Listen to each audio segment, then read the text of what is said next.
오늘은 믿음의 역설이라는 제목으로 함께 말씀을 나누려고 합니다. 우리 인사하겠습니다. 샬롬.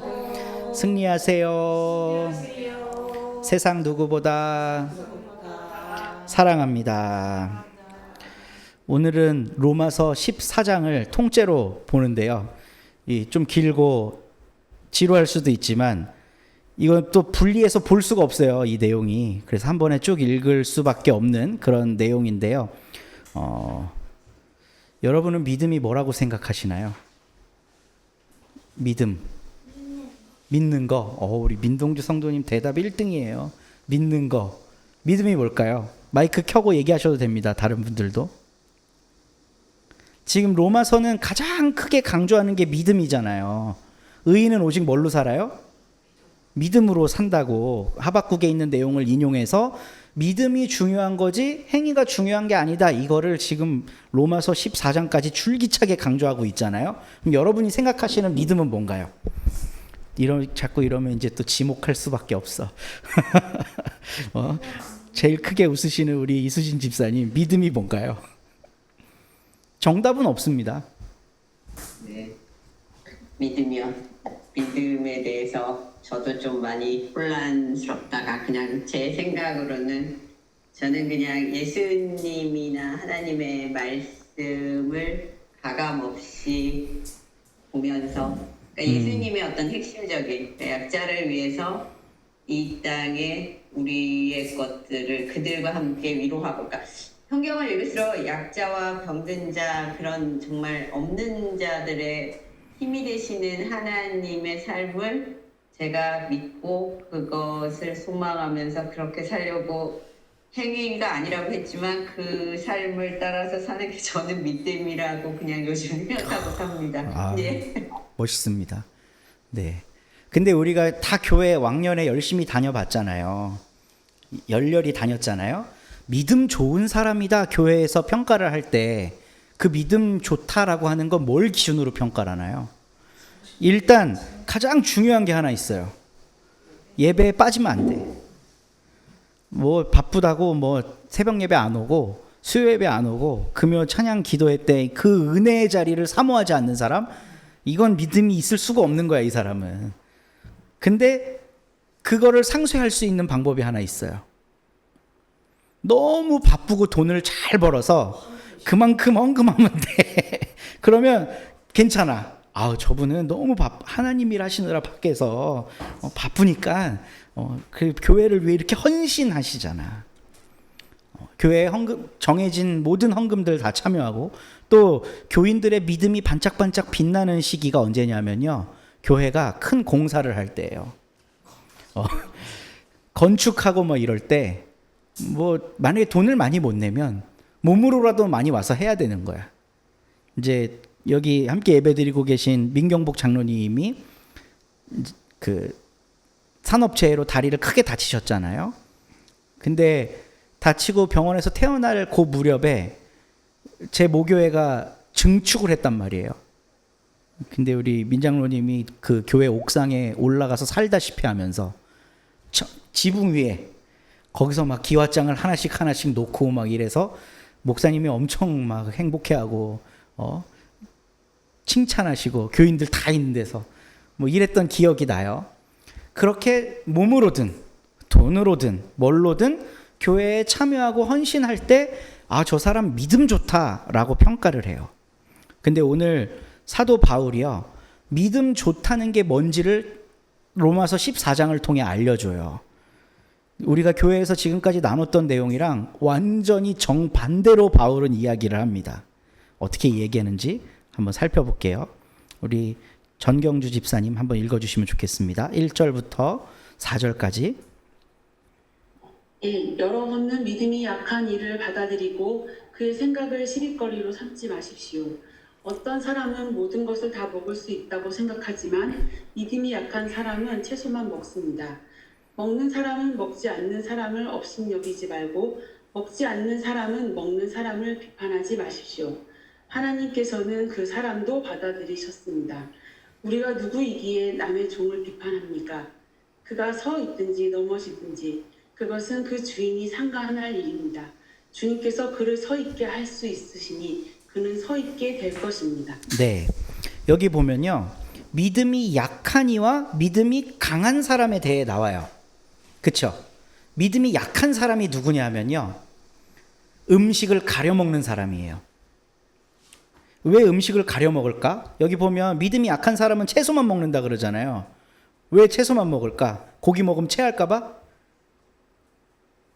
아마 뭐 우리 주집사님이나 김혜옥 권사님 정도 연배가 되시면 그 제사상에 올라왔던 음식 먹으면 돼요, 안 돼요? 돼요? 왜요? 제사상에 올라간 음식만 먹으면 탈나는 사람도 있던데. 옛날에 그런 거 있었잖아요. 뭐 이제 예수 안 믿는 집에 시집을 갔는데 거긴 제사를 막 여러 개를 지내. 그러면 며느리는 어떻게 행동해야 될까? 예수 믿는 며느리는 더 일찍 일어나 갖고 제사상 다 차리고 그러고 나는 절 안 하면 돼. 그렇게 믿음을 가르쳤어요. 나는 안 하면 된다는 걸로. 근데 이 본문에 따르면요, 그거는 믿음 약한 사람을 길러내는 거예요. 믿음이 강한 사람은 이거든 저거든 가리지 않고 다 먹어. 그렇죠? 믿음이 강한 사람은 다 해도 돼. 근데 믿음이 약한 사람은 어떤 법이 하지 말라고 하는 것들을 지키면서 살아야 돼요. 이게 진짜 중요합니다. 믿음이 약한 사람은 율법에 매여 있는 사람이에요. 여기에서 채소만 먹는다는 얘기는 이렇게 다이어트 하려고 건강식 먹는다는 얘기가 아니라요. 고기는 대체로 신전에 바쳐지거든요. 신집사님이 불 좀 다 켜주세요. 네. 신전에 바쳐진, 그러니까 우상에게 바쳐진 고기를 안 먹을 수 있는 방도가 없어요. 로마 사회에서. 그러니까 고기를 먹는다는 건 무조건 우상 숭배한 음식 먹은 거예요. 그러니까 아예 그냥 고기 자체를 안 먹겠다. 이게 율법에 매인 사람들의 행동이었습니다. 아예 안 먹겠다. 그러니까 채소만 먹죠. 이거 보면 꼭 저거 생각나죠. 다니엘이 채소만 먹는데 얼굴이 더 반짝반짝 빛나잖아요. 그러니까 다니엘이 쓰여질 당시의 세계관은 그랬다고요. 하나님이 우리 민족에게 주신 법을 잘 지키면 우리는 축복받고 더 강해진다. 채소만 먹어도 얼굴이 반짝반짝 빛난다. 이건 구약시대, 신구약 중간 시대의 세계관이었다고요. 근데 예수님 이후에 바울은 이거를 완전히 뒤집어서 그 율법에 매여 있는 사람은 믿음이 없는 사람이야. 믿음이 있는 사람은 더 이상 율법에 매이질 않아요. 그렇기 때문에 우상이라는 걸 인정을 안 해. 믿음이 있는 사람은, 강한 사람은. 그러니까 이것도 먹고 저것도 먹고 신전에 제사 드렸던 거면 어때? 그거는 그들의 믿음이지 나랑 아무 상관없는 거야 하고 먹어도 된다는 겁니다. 근데도 바울은 참 똑똑하고 현명한 사람인 게 서로 간에 존중하라고 얘기해요. 아직까지 율법에 매여 있는 사람을 무시하지 말래요. 업신여기지 말래. 이거 우리들이 자주 갖는 태도입니다. 기존의 교회에 매여 있는 사람들 업신여길 수도 있거든요, 우리. 그러니까 우리는 좀 이렇게 자유롭다고, 좀 더 뭐라 그럴까, 진보적 공동체를 이루었다고, 아우 거기서 어떻게 신앙생활해? 라고 할 수도 있거든요, 우리도. 그러니까 근데 그렇게 업신여기지 말고 상호간에 존중하라는 겁니다. 먹지 않는 사람, 그러니까 바울식으로 하면 믿음이 약한 사람은 비난하지 말랍니다. 먹는 사람을. 하나님께서는 양쪽 다를 받아들이신 분이기 때문에 그렇습니다. 우리 5절부터 6절까지 김주경 집사님 읽어주시면 감사하겠습니다.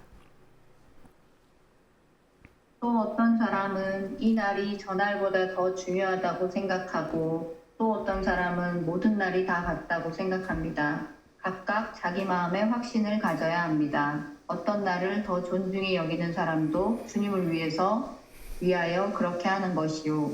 먹는 사람도 주님을 위하여 먹으며 먹을 때 하나님께 감사를 드립니다. 그리고 먹지 않는 사람도 주님을 위하여 먹지 않으며 또한 하나님께 감사를 드립니다. 아멘. 이건 이제 제가 지금 해운대에 있잖아요. 어저께 해운대가 인산인해를 이뤘어요. 정말 발 디딜 틈 하나도 없이. 근데 오늘은 한 12시쯤 돼갖고 다시 해운대 비치를 갔는데 어저께 한 4분의 1? 5분의 1 정도밖에 사람이 없는 거예요. 일요일인데. 왜 그런 걸까? 다 예배 드리러 갔나? 예배 드리러 가갖고 지금 없는 건가? 그렇진 않겠죠. 그렇진 않아요. 이제 한국 사람들이 주 5일, 이제 곧 있으면 정부 부처에서도 주 4일 시행을 할 것 같이 뭐 얘기를 몇 군데서 하는 경우들이 있는데, 우리 주 5일째 할 때 교회가 어떻게 대처했었는 줄 아세요? 절대 반대했어요. 저 한 고등학생에서 대학 갈 그 무렵에 주 5일째 논의가 생겼거든요. 그 담임 목사님이 했던 설교가 기억나요. 창조 섭리를 거스르는 거라고. 하나님이 6일 동안 일하고 하루 쉬라 그랬지. 근데 교회에 앉아있는 사람들 쉬는 사람이 있을까? 전부 노동해야 돼. 와갖고 봉사하고 차량 안내하고 밥하고 교사하고 뭐 주 7일 노동을 해야 돼요. 근데 결국은 주 5일째가 됐어요. 주 5일째 되고 나서 교회가 더 부흥했습니다. 이제 목사님들의 걱정은 뭐였냐면 2박 3일 놀러 간다는 거예요. 그럼 예배 안 드릴 거라고 생각하는데 그거 오산이었습니다. 노는 것도 힘들어요. 뭐 한두 번 놀 수가 한두 번이나 놀지 매주 어떻게 2박 3일을 놀아요. 그러면 금요일 날 TGIF 하고 토요일 날 좀 피곤하게 놀고 일요일 날은 쉰단 말이에요, 사람들이. 그러니까 지금도 해운대에 많은 사람들이 쉬고 있을 거예요. 사람이 없어요, 비치에. 어제 4분의 1밖에 안 돼요. 그러니까 이런 게 20년의 시간 동안 좀 안착이 됐어요. 일요일 날 빠글빠글 안 해요, 요즘에 한국 사회가. 쉼이 있는 시간이 되는 거예요, 일요일 날이. 주중에 가장 귀한 날이 언젠가요? 일주일 중에. 금요일? 이 믿음 없는 사람 같으니라고. 주일이라 그래야지. 주님 부활하신 날이라 그래야죠. 대부분의 크리스찬들은 주일을 가장 귀한 날이라고 여겨요. 그렇죠? 근데 바울은 오늘 그런 것 좀 하지 말라는 겁니다. 어떤 날이 더 중요하고 어떤 날이 덜 중요하냐. 그렇게 생각하는 사람들이 있는 거예요. 특히 유대교인들은 안식일을 굉장히 중요하게 생각했겠죠. 그리고 1년 중에 여러 절기들이 있어요. 그 절기들은 특별히 하나님이 우리를 구원한 것과 연결된 날이기 때문에 더 중요한 날로 여기면서 살았단 말이에요. 근데 바울의 가르침에 따라 예수 믿고 자유로워진 사람, 율법의 속박으로부터 벗어난 사람은 어떻게 생각해요? 모든 날은 다 같은 날이야. 근데 바울은 여기서도 이야기를 합니다. 어떤 날을 더 존중히 여기는 사람도 주님을 위하여, 먹는 사람도 주님을 위하여, 먹을 때에 하나님께 감사드립니다. 먹지 않는 사람도 주님을 위하여 하나님께 감사드립니다. 그러니까 서로 비난하지 말고 상대방을 존중하면서 살으라는 거예요. 그러니까 이런 이야기를 우리가 들으면 어떤 헷갈림이 생기냐면요. 바울은 양쪽을 다 존중하고 인정하는구나라고 생각할 우려가 있어요.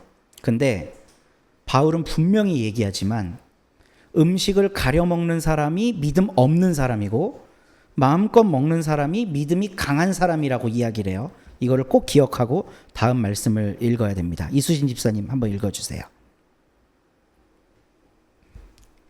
우리 가운데는 자기만을 위하여 사는 사람도 없고 또 자기만을 위하여 죽는 사람도 없습니다. 우리는 살아도 주님을 위하여 살고 죽어도 주님을 위하여 죽습니다. 그러므로 우리는 살든지 죽든지 주님의 것입니다. 그리스도께서 죽으셨다가 살아나신 것은 죽은 사람에게도 산 사람에게도 다 주님이 되시려는 것이었습니다. 네. 이제 주집사님이 이런 은혜로운 말씀에 이제 아멘을 하시는데, 살아도 죽어도 다 주를 위해 하는 거다라고 음식 문제, 날 문제 이거를 이제 정리를 해요. 이러든 저러든 다 주님을 위해 하는 거다라고 정리를 해요. 10절부터 13절까지 우리 정붕진 목사님 한번 읽어주실 수 있으실까요? 네. 그런데 어찌하여 그들은 형제나 자매를 비판합니까? 어찌하여 그들은 형제나 자매를 업신여깁니까? 우리는 모두 다 하나님의 심판대 앞에 서게 될 것입니다. 성경에는 이렇게 기록되어 있습니다. 주님께서 말씀을 하신다. 내가 살아있으니 모든 무릎이 내 앞에 꿇을 것이요 모든 입이 나 하나님을 찬양할 것이다. 그러므로 우리는 각각 자기 일을 하나님께 사실대로 아뢰어야 할 것입니다. 형제자매가 걸려 넘어지지 않게 처신하라. 그러므로 이제부터는 서로 남을 심판하지 마십시다. 형제자매 앞에 장애물이나 걸림돌을 놓지 않겠다고 밑으로 결심하십시오. 네. 결심하십시오. 네. 아, 이게 아멘. 잘려서 잘 안 보이셨나 보네요. 교회 안에 이런 일이 일어난 겁니다, 실제로. 형제나 자매를 비판하는 일. 근데 한번 잘 생각해 보세요. 누가 누구를 비판할까요? 누가 누구를 비판할까? 열심히 있는 사람이 열심히 없는 사람을 비판한다? 근데 바울의 논법이랑 좀 달라요. 믿음이 없는 사람이 믿음이 있는 사람을 비판하는 거예요. 지금 이 공동체는 믿음의 공동체여서 바울이 깜짝 놀란 너무나도 놀라운 교회를 이루고 있어요. 로마에. 우리 처음 시작부터 얘기했잖아요. 바울이 가본 적도 없는데 로마 체제에 대해 이상하게 생각하고 예수를 주와 그리스도로 믿는 공동체가 생겨난 거예요. 그럼 바울은 깜짝 놀란 거죠. 근데 우리가 다 알다시피 이제 글라우디우스 황제 때 모든 유대인들을 다 추방했다가 네로가 즉위하면서 다시 불러들였다 그랬잖아요. 바울은 아직 안 간 상태예요. 네로가 들어가 있어. 그러니까 유대인들이 다시 돌아왔을 거 아니에요. 그러니까 그리스도교 공동체 안에 로마인들로 구성된 교회 안에 유대적인 사상이 들어가고 있는 때였다고요. 이때가. 그러니까 믿음이 이제 막 자라나기 시작한 로마의 그리스도인들이 그 유대인들로부터 당신 동족인 예수가 어땠어요? 뭘 가르쳤어요? 이런 걸 막 물어보고 싶었겠죠. 근데 바울이 거기에서 위기의식을 느낀 거예요. 왜냐하면 교인들이 두 패로 나뉘는 거예요. 첫 번째 사람들은 우리는 믿음으로 의로워진 거야. 그러니까 왜 저 과거의 종교의 관습에 우리가 얽매여야 돼? 나는 그런 거 인정하지 않아. 무엇을 먹든지 무엇을 마시든지 나는 그냥 믿음으로 구원받아 라고 생각하는 쪽이 있고요. 또 어떤 쪽은 아니야. 하나님이 2000년 동안 유대인들과 함께 하셨어. 그들을 통해 주신 말씀이 구약 성경에 이렇게 많이 기록되어 있는데 어떻게 그걸 다 무시하니? 안식일 지켜야 되고 할례도 받아야 되고 유대인처럼 하는 게 중요해. 어떤 날은 더 중요하고 음식 규정도 지켜야 되고 이게 우리가 더 바르게 살고 하나님 앞에 신실해지는 거야. 근데 바울은 그 둘을 어떻게 평가하냐면 전자는 믿음 있는 측, 후자는 믿음이 부족한 측으로 평가를 하는 거예요. 그럼 바울은 지금 어디에 관심이, 그 후자를 선택한 사람들이 잘못됐다고 지금 여기고 있는 거죠. 근데도 바울은 그들을 업신여기거나 비판하지 않아요. 근데 지금 누가 비판을 하고 있냐면 그 믿음이 적은 그룹이 저 사람들을 비판하는 거예요. 막 산다고. 어떻게 제사상에 올라간 음식을 그렇게 넙죽넙죽 먹냐? 어떻게 디오니소스 축제 때 사람들이 이제 술 먹고 막 놀 거 아니에요. 우리 지난주에 얘기 잠깐 나눴는데 그걸 어떻게 그걸 갖다가 먹냐? 그건 안 되는 거야 라고 생각하면서 형제 자매를 비판한다고요. 그럼 또 이쪽 그룹은, 믿음이 강한 쪽은 업신여겨. 아우 저 믿음도 없는 것들. 예수님이 다 해결해 주셨는데 너네는 아직도 그렇게 구식으로 사냐? 하고 업신여긴다는 거예요. 근데 그렇게 하지 말라고 합니다. 모든 무릎이 다 하나님을 찬양하라고 했다. 먹는 자나 먹지 않는 자나 똑같이 하나님을 찬양해라. 형제 자매가 걸려 넘어지게 하지 말아라. 서로 남을 심판하지 말아라. 형제 자매 앞에 장애물이나 걸림돌이 되지 않겠다고 결심해라 라고 바울이 권면을 하고 있습니다. 14절에서 15절 신집사님 읽어주세요. 크게 하면 됩니다. 내가 주 예수 안에서 알고 또 확신하는 것은 이것입니다. 무엇이든지 그 자체로 부정한 것은 없고 다만 부정하다고 여기는 그 사람에게는 부정한 것입니다.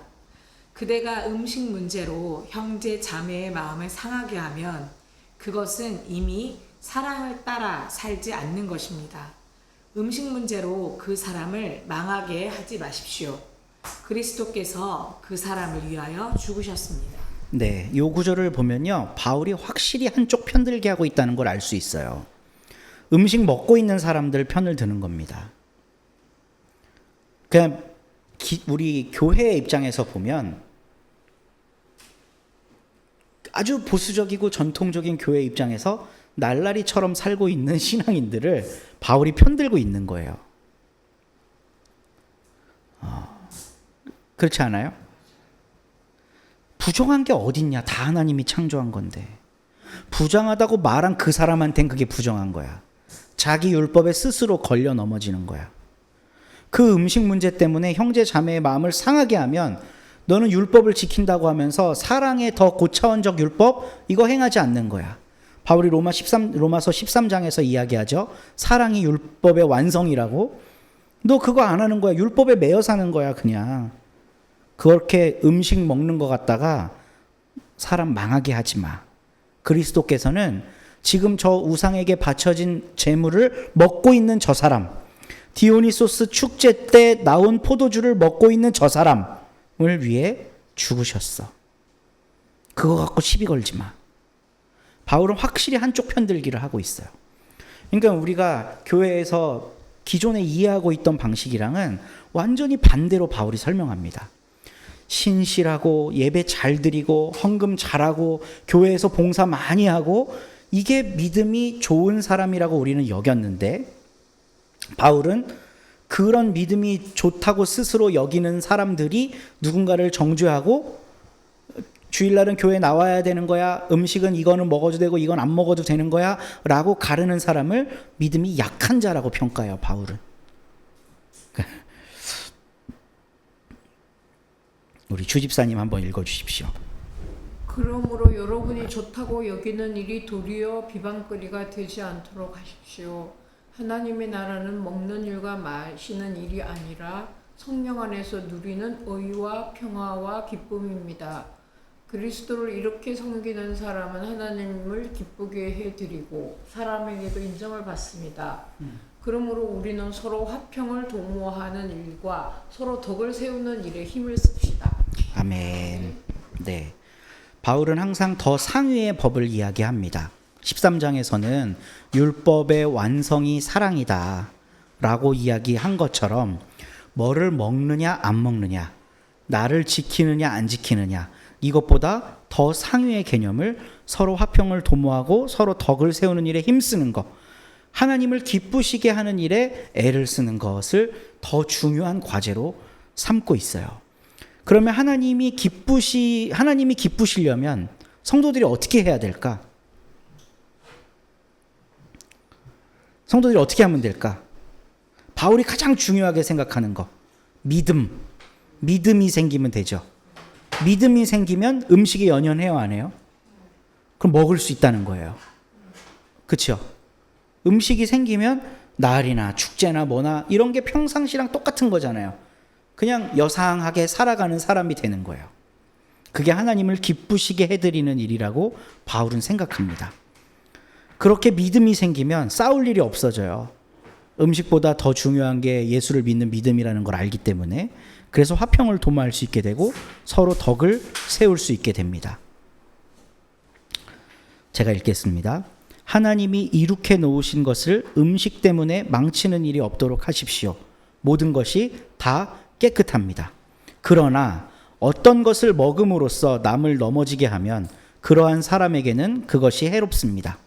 고기를 먹는다든가 술을 마신다든가 그 밖에 무엇이든지 형제나 자매를 걸려 넘어지게 하는 일은 하지 않는 것이 좋습니다. 애매한 말하죠. 그대가 지니고 있는 신념을 하나님 앞에서 스스로 간직하십시오. 자기가 옳다고 생각하는 일을 하면서 자기를 정죄하지 않는 사람은 복이 있음입니다. 의심을 하면서 먹는 사람은 이미 단죄를 받은 것입니다. 그것은 믿음에 근거해서 한 것이 아니기 때문입니다. 믿음에 근거하지 않는 것은 다 죄입니다. 보세요. 이 20절부터 21절 때문에 바울을 상당히 우리가 오해할 수가 있어요. 그래, 믿음이 있다고 얘기하는 사람도 아직 믿음이 연약한 자를 위해서 이런 거 절제하라고 지금 바울이 이야기를 하고 있네. 그게 맞는 거네. 라고 우리를 생각하게 만듭니다. 물론 맞아요. 바울은 그런 의도에서 이걸 썼음에 분명합니다. 근데 경중이라는 게 있어요. 이 다음 절을 보면요. 바울이 가장 중요하게 생각하는 건 뭐냐면 믿음에 근거해서 해라는 거예요. 모든 것을 믿음에 근거해서 해라. 믿음에 근거하지 않는 건 다 뭐라고? 죄예요. 그러면 이 믿음의 반대말은 뭔가요, 지금? 이 본문 안에서. 의심. 네. 의심이에요. 믿음의 반대말은. 지금 음식이 이렇게 있어. 이거를 먹으면 될까, 안 될까? 이거 죄 짓는 걸까? 이 의심하는 거. 이게 훨씬 더 중차대한 문제라는 거예요. 아니, 예수님을 믿음으로 우리가 구원받았다는 걸로 모든 것이 다 해결됐는데 또 이 강론 때문에 우리가 흔들거리고 이거 해도 되나 안 해도 되나 덜덜덜 떠는 거, 이거를 죄라고 생각하는 거예요, 바울은 지금. 이게 갈라디아서에 가면 더 선명하게 드러나는데요. 갈라디아 사람들에게 가장 중요했던 문제가 할례 받는 거였거든요. 유대교인들이 들어와 갖고 할례 받으라고 계속 가르친 거예요. 그러니까 갈라디아 교인들이 그래? 그럼 예수도 믿고 할례도 받으면 더 좋겠네. 예수를 안 믿는다는 게 아니라 예수도 믿고 할례도 받고 둘을 다 하면 하나님이 더 기뻐하지 않을까 생각하고 갈라디아 교인들 사이에 할례 받는 사람들이 생겼어요. 이 사람들 유대인이에요? 아니에요. 이방인이에요. 이방인인데 할례를 받는 사람이 생겼다니까요. 그러니까 바울이 갈라디아서를 통해 뭐라 그러냐면 이 어리석은 갈라디아 사람들이여, 그리스도께서 십자가에 달려 죽으시고 부활하셔서 너희들의 모든 인생의 문제를 해결해 주신 게 바로 요 며칠 전인데 어떻게 다시 그 육체에 너희가 할례를 행함으로써 예수의 공로를 무효로 만드냐 하면서 엄청나게 비판을 하거든요. 그러니까 할례를 받아서 구원을 더 완벽하게 이룰 수 있다고 생각하는 사람은 예수를 안 믿는 사람인 거예요. 갈라디아서에 따르면 의심이 믿음의 반대가 되는 겁니다. 혹시 내가 믿음이 부족해 갖고 구원을 못 받으면 이 할례를 받는 거를 통해서라도 더 100점짜리로 만들 수 있지 않을까? 라고 하는 이 의심의 마음을 바울은 저주받을 행위로 봤어요. 할례 받으면 지옥 간다고 생각했습니다. 믿음으로만 구원받지 할례 절대로 받지 말아라, 갈라디아 사람들아. 갈라디아서 꼭 읽어보세요. 이거 바울이 진짜 목에 피가 나도록 이야기한 겁니다. 할례하는 행위는 그리스도의 십자가를 무효로 만드는 행위라고 이야기를 했어요. 그렇기 때문에 바울은 로마서도 이제 갈라디아서의 확장판 같은 개념이기 때문에 그렇게 의심하는 거, 믿음 없이 행동하는 거, 믿음에 근거하지 않은 모든 것이 다 죄라고 이야기를 했습니다. 그러니까 형제가 실족하는 것 때문에 내가 고기 참을 수 있고 술도 참을 수 있어. 근데 이건 본질이 아니에요. 바울이 이야기하는 본질이 아닙니다. 이건 할 수도 있고 하지 않을 수도 있는 거예요. 그러니까 여기도 이렇게 얘기하잖아요. 안 하는 게 더 좋습니다. 근데 필수적인 게 있어요. 믿지 않는 건 안 되는 거예요. 믿지 않는 건. 음식 때문에 전전긍긍하는 행위는 안 된다는 겁니다. 그러니까 유대교로부터 나온 모든 율법적 가르침은 안 된다는 거예요. 바울은 지금 로마서 1장부터 14장까지 줄기차게 그 얘기를 합니다. 예수도 좋고 율법도 좋고 이런 얘기 한 적 없어요, 바울은. 예수는 좋고 율법은 돼, 안 돼? 안 돼. 율법은 믿음을 거부하기 때문에 그래요. 그러니까 이토록 율법적인 모든 것을 거부한 바울을 우리가 오해해서는 안 됩니다. 아직 율법에 매여 있는 사람도 좀 존중하면서 살고 아닌 사람도 존중하고 이거 아니에요, 바울. 잘 읽어보시면. 오직 믿음으로만 살고 율법으로부터 나온 모든 규칙들, 시행 규칙들, 이거 존중하려고 애쓰면 너는 의심하는 사람 되고 믿음에 근거하지 않는 죄 짓는 사람 된다라는 걸 바울이 강조를 하는 거예요. 그게 이신칭의입니다. 이신칭의. 이게 기독교의 믿음의 알짬인데 저는 오늘날 교회가 이 알짬으로부터 너무나도 많이 벗어나 있다고 생각해요. 믿음은 추상화 시켜놓고 해야만 하는 일들을 너무나도 많이 만들어놔. 예수 믿는 거는 그냥 추상화 시켜놔요. 그냥 믿음으로 고백하고 마음으로 믿고 의심하지 않고 입으로 시인하고 뭐 이런 수준으로 그냥 추상화 시켜놓습니다. 그래놓고 교회 안에서 해야 할 일들을 너무나도 많이 만들어놔요. 주일 성수 해야 되고 기도 생활 해야 되고 헌금 생활 해야 되고 봉사 활동 해야 되고 착하게 살아야 되고 손해보며 살아야 되고 교회 안에서 무수히 많은 새로운 가르침들을 율법화 시켜놓은 거죠. 물론 그 가르침을 제가 부정하는 거 아니에요. 거기에 좋은 점들도 있습니다. 근데 기독교라고 하면, 모름지기 기독교라고 하면 그 모든 행위에 앞서서 우리가 믿는다는 게 무슨 의미인지 다시 확인해 봐야 된다는 거예요. 바울은 그 믿음을 뭐라고 가르치냐면 이전에 나를 구성하고 있던 모든 율법적인 가르침으로부터 자유로워져서 하나님과 내가 1대1의 관계를 할 수 있는 자녀의 입장이 돼야 된다는 겁니다. 그러면 나를 구속할 수 있는 게 없어.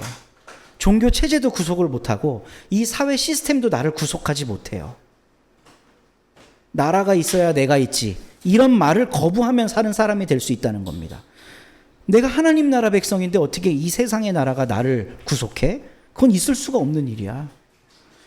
하나님과 내가 1대1의 관계성 속에서 아버지와 자녀로 살아가는데 어떻게 그런 교회의 가르침들은 이렇게 유치하게 짝이 없어? 라고 상대화시킬 수 있다는 겁니다. 믿음이 있는 사람은. 그게 믿음인 거예요. 추상적인 게 아닙니다. 그 믿음 안에서 참된 자유를 누리고 우리를 얽매고 있던 모든 과거의 의심을 유발시키는 율법적 행위로부터 자유로워지는 우리 서로 공동체가 되기를 간절히 바라봅니다. 긴 구절을 짧은 시간에 나누느라 좀 하드한 시간이었을 것 같긴 한데요. 14장 다시 한번 읽어보시고요. 헷갈리게 하는 것 같은 바울의 말 속에도 진심은 담겨 있습니다. 바울은 오직 믿음을 강조했고 의심하게 하는 모든 행위, 그거는 다 믿음을 거부하게 하는 죄입니다라고 이야기했어요. 분명히.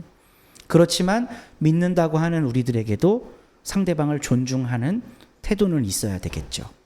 아직 저 안에 있는 사람들 무시하거나 못났다고 생각하거나 그러지 말고 서로 간에 화평을 도모하고 덕을 세우는 일을 위해 모든 것이 협력해서 하나님께 영광이 되는 일을 위해 우리가 함께 고민하며 나아갈 수 있다면 참 좋겠습니다.